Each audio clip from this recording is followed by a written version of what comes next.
In the heart of Tanzania, nestled near the shores of Lake Eyasi, lies a community that stands as a living testament to human history. The Hadzabe tribe, one of the last remaining hunter-gatherer societies on Earth, offers us a rare glimpse into a way of life that has remained unchanged for millennia. Surrounded by the sprawling savannas and rocky outcrops of the Great Rift Valley, the Hadzabe have roamed these lands for countless generations. Their connection to this land is ancient, with a lineage that traces back nearly 100,000 years. The Hadzabe are considered one of the oldest continuous populations of humankind. The Hadzabe language is as unique as their heritage.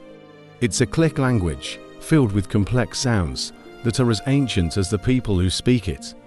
This language is unrelated to any other, making it a linguistic treasure that tells a story of isolation and resilience.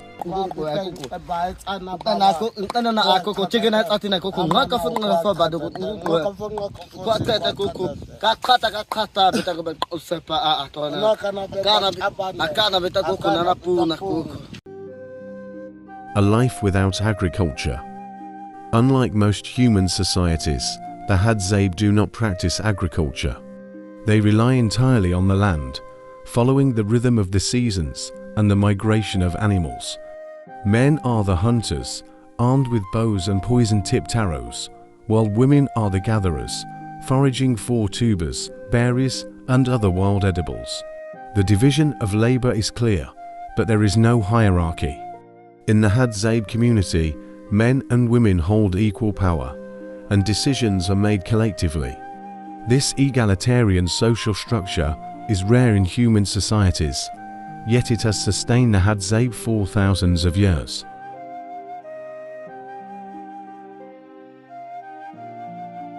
A nomadic existence. The Hadzabe are nomads. They do not build permanent homes or cultivate the land. Instead, they move with the seasons, setting up temporary camps as they follow the availability of food and water.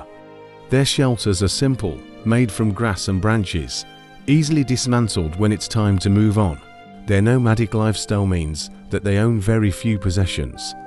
What they carry is what they own: tools, weapons, and clothing made from the hides of the animals they hunt. This minimalism is a practical necessity, but it also reflects their deep connection to the natural world.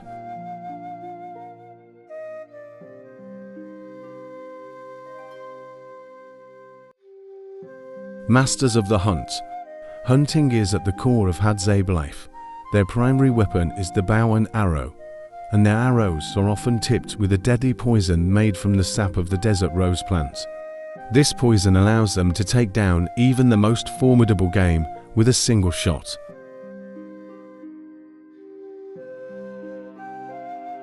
But hunting isn't just about skill with a bow. The Hadzabe are master trackers, capable of reading the landscape with an expertise that has been honed over generations. They can identify the tracks of different animals, understand their behavior, and anticipate their movements.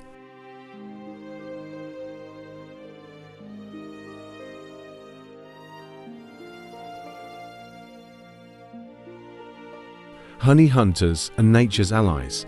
One of the most remarkable aspects of Hadzabe life is their relationship with the honey guide bird. This small bird has evolved a unique partnership with the Hadzabe. It leads them to wild beehives, where they smoke out the bees to harvest the honey. In return, the honey guide gets a share of the spoils, wax and larvae left behind by the Hadzabe.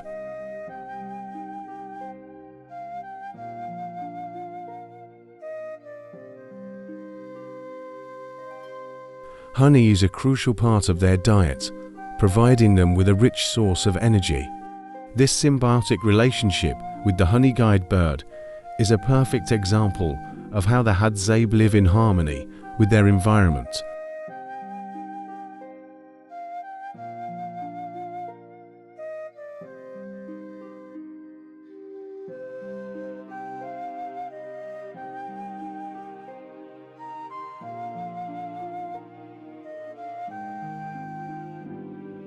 A diet rooted in tradition, The Hadzabe diet is diverse and rooted in tradition. It includes over 30 different plant species, tubers, berries, honey, and the meat from animals they hunt. This diet has sustained them 4 generations, providing all the nutrients they need to survive in a challenging environment.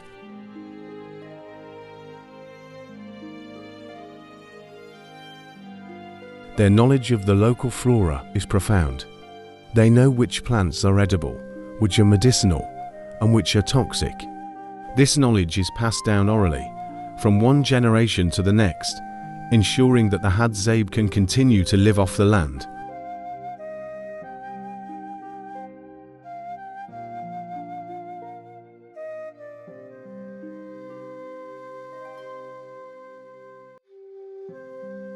Spiritual beliefs and social structure. The Hadzabe have no formal religion, but they believe in a creator god named Hain. Their spiritual beliefs are simple and intertwined with their daily lives. There are no temples, no priests, no rituals, just a deep respect for the world around them. The Hadzabe social structure is egalitarian. There are no chiefs, no formal leaders. Decisions are made collectively, with everyone's voice holding equal weight. This sense of community and equality is one of the cornerstones of Hadzabe society.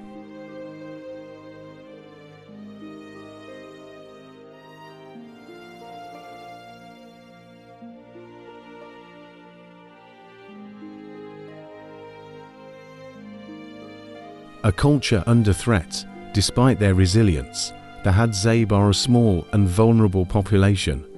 With only about 1,300 to 1,500 members remaining, they are one of Tanzania's smallest ethnic groups. The encroachment of modern civilization, land disputes, and changing environmental conditions threaten their way of life.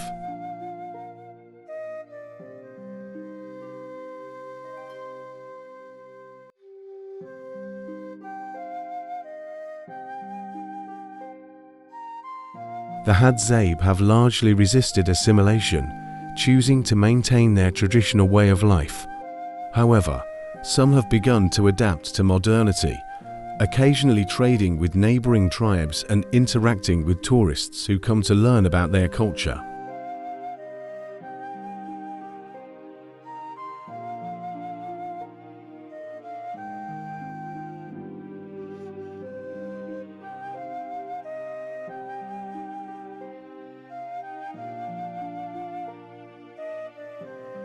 The future of the Hadzabe. The future of the Hadzabe is uncertain. Their low birth rate, combined with external pressures, raises concerns about their long-term survival. Yet, they continue to live as their ancestors did, hunting and gathering, moving with the seasons, and maintaining their deep connection to the land.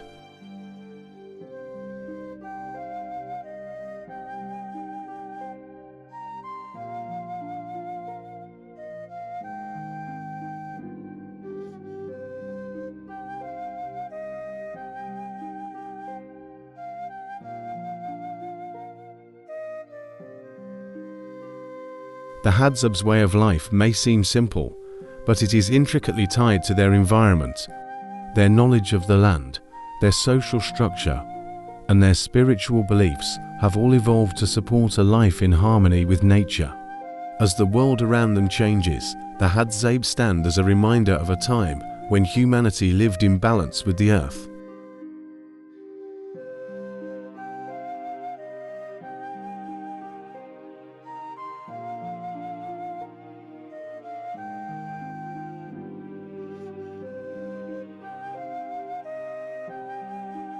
The Hadzabe are more than just a tribe.